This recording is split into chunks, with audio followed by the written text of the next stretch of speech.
A massive Breen army, some serious firepower, and some amazing new locations. Did it amount to a great episode, or was it all a bit undercooked?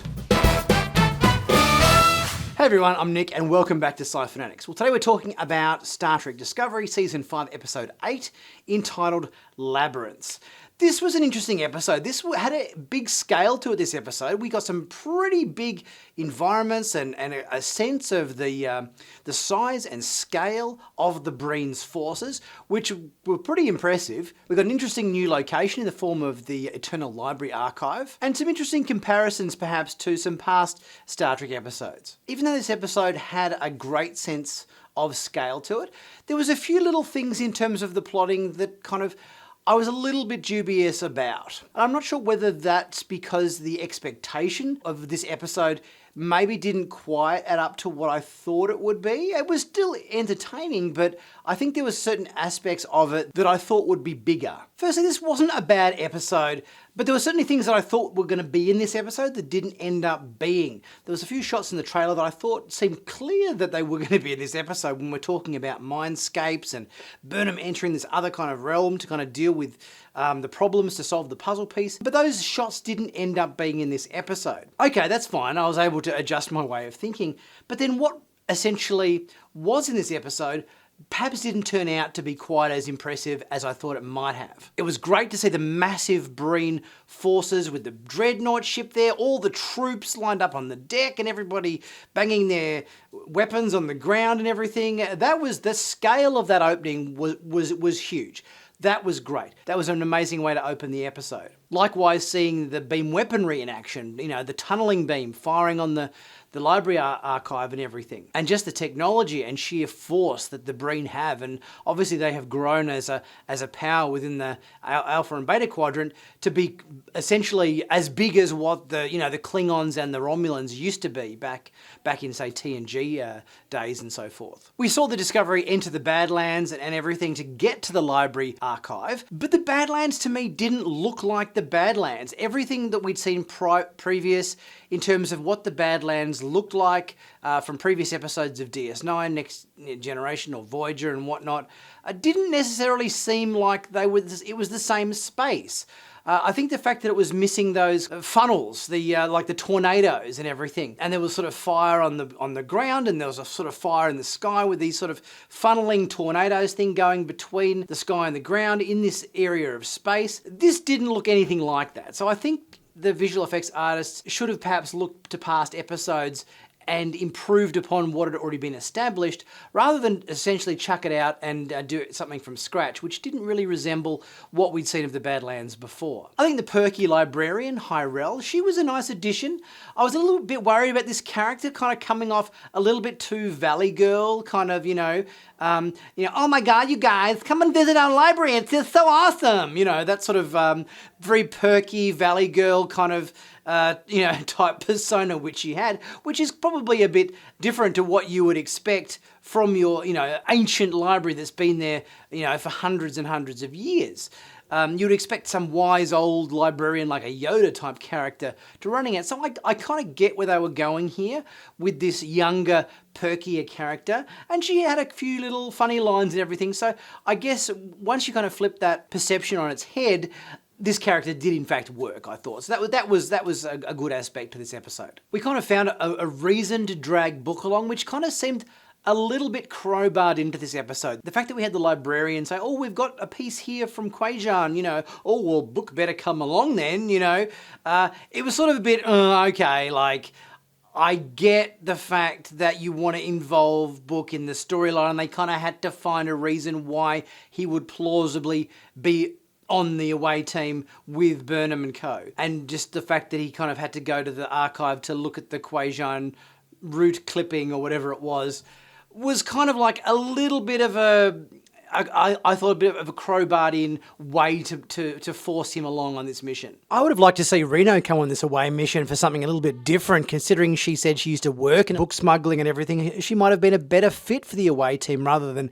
Book being along there. But it did allow for that corny, cheesy joke about Book visiting a library, boom, boom. Now, the whole stuff with the mindscape and Burnham entering this kind of realm to kind of unlock the puzzle piece, It kind of struck me as a little bit like The Inner Light, where we had Picard get zapped by the probe and everything, and he kind of lives a lifetime in a day. He essentially is doing all this stuff and he's unconscious, and the doctors are trying to work out what's going on neurologically and everything while he's living out this experience in this, imaginary world. So there were kind of shades of that in this episode. But to be quite honest with you, the fact that we had Book wearing a dress in this episode, pretending to be like a librarian, I would have found this far more interesting, I think, if you'd actually cast someone to play the role of Marina Durex, the Betazoid doctor, to be in this episode as like a holographic imaginary version of this doctor, and it's actually the doctor that's taking Burnham through this journey. Someone like Shohreh Aghdashloo from The Expanse would have made an amazing Betazoid doctor, not some weird version of Book wearing librarian's dress. That just is, to me, just seemed like, what? This is, come on. I just found the whole Book thing, just a weird direction that this went in. And it wasn't anything to do with the fact that he was wearing a dress, just the fact that they're using this existing character to kind of guide her through, which it was sort of almost seemed like, oh yeah, save a bit of money, they don't have to hire a guest star in.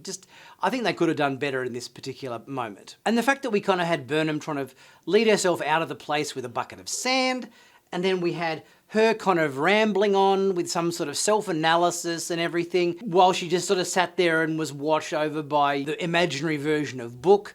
To me, this is sort of like, I was expecting something bigger, something like, some like escape room scenario where she's going into this mindscape where she's got to unlock different things to get the puzzle piece, and there's like challenges to be done, and I really thought this episode was going to be the one where we got like the opening of Raiders of the Lost Ark, with her in a temple, escaping with a puzzle piece like Indiana Jones sort of thing. But it wasn't that at all. It was her just kind of sitting in a chair talking about how she thinks she's a failure and she's worried about failing, and that she's weak and small, and oh my god, like, okay, like, this was underwhelming. I just thought that whole self-analysis thing, it didn't live up to my expectations of what was to be a big epic quest to find the very last piece in the progenitor's puzzle. It was her sitting at a table in a library worrying about her failures in life. I kind of understand where they were coming from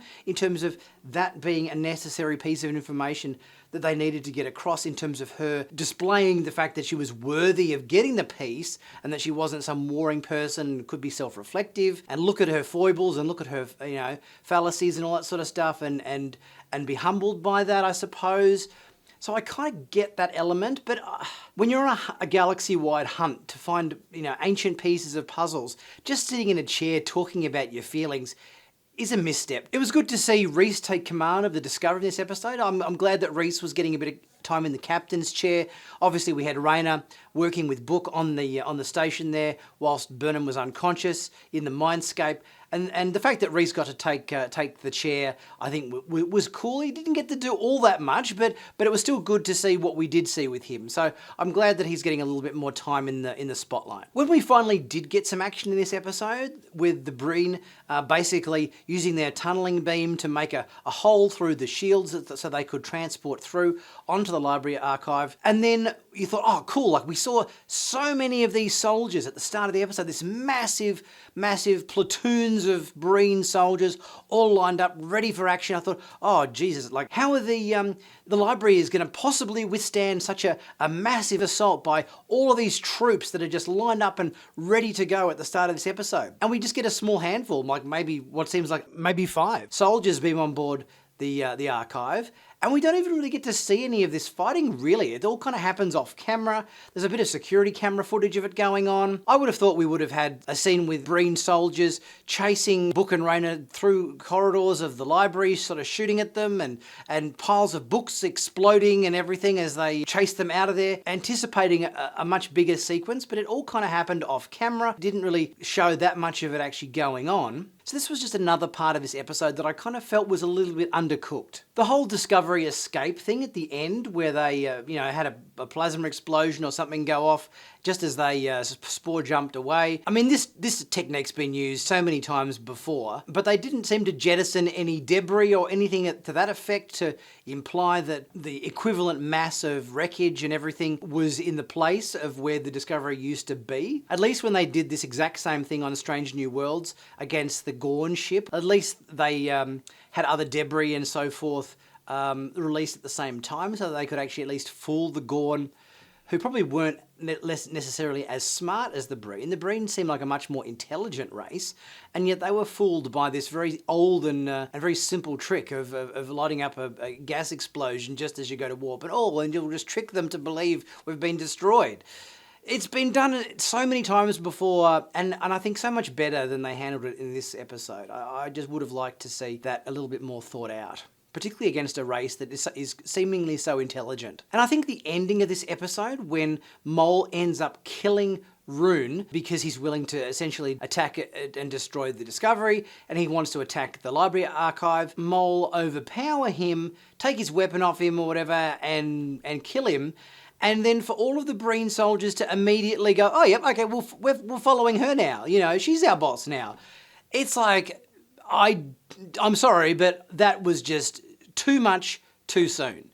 I think there needed to be a little bit more establishment of her within the ranks of the Breen. She literally, like last week's episode, she was like nothing to them. And just the fact that she has a tattoo on her wrist that says she was married to Lark, I don't think was quite enough to sway all of the legions of Breen troops to follow her. I think she needed an episode to gain a bit of cred amongst the Breen before this happened. The fact that she just killed him and they just immediately go, oh, yep, cool, no worries, she's our boss now. That was like, yeah, I just did not buy that they would follow her so quickly. I think if this moment had have played out truthfully, I think they would have immediately executed her for killing one of the priarchs of Breen. Surely not all of the Breen were, sitting on the fence in terms of his leadership. And I think after killing him, somebody would have immediately executed her, surely. To me, it was just, she hadn't quite cemented herself within the Breen ship, I think, to be able to pull that off quite so quickly. And the fact that Burnham gave the entire puzzle piece and location to the final technology over to the Breen, just handed it over after everything they've done, completely struck me as bullshit. And everything hangs on the inability that the Breen will be able to solve the very last clue. There is no way in hell Starfleet and the Federation would have authorised this. All in all, I think this episode had a lot of potential to be a really good one, but I just found so many moments in this just a little bit undercooked. Everything was sort of operating at what started to be, oh, that has massive potential. This is going to be great. And then it plays out and you go, oh, that was a bit underwhelming. So I think it was sort of one of those episodes that could have been just amazing, but it just seemed to me that they didn't quite go where they should have in this episode, and that certain plot twists and plot advancements happened a bit too easily, and we didn't kind of earn them or something. But I guess it's always that difficulty of, you've only got 10 episodes to tell this entire overarching story, so they have to get places super quickly, and because they have to tell the story and get to these places far quicker, particularly I suppose this season having only 10 episodes rather than the usual, say, 12 episodes, I guess we have to hit story beats at certain times, and sometimes they can feel a bit rushed. But what did you guys think? Let me know your thoughts in the comments section, and we'll get chatting about that. Guys, if you haven't subscribed to Sci-Finatics yet, please be sure to do so. Click on that big subscribe button to stay current and up to date with the latest Star Trek news on YouTube. And be sure to check out my merch store where there's plenty of cool t-shirts, hoodies, mugs, caps, stickers, you name it. Tons of stuff there to check out. All at really discounted prices, and help support the channel as well. I'll be back very soon with my next video. I'll catch you guys soon.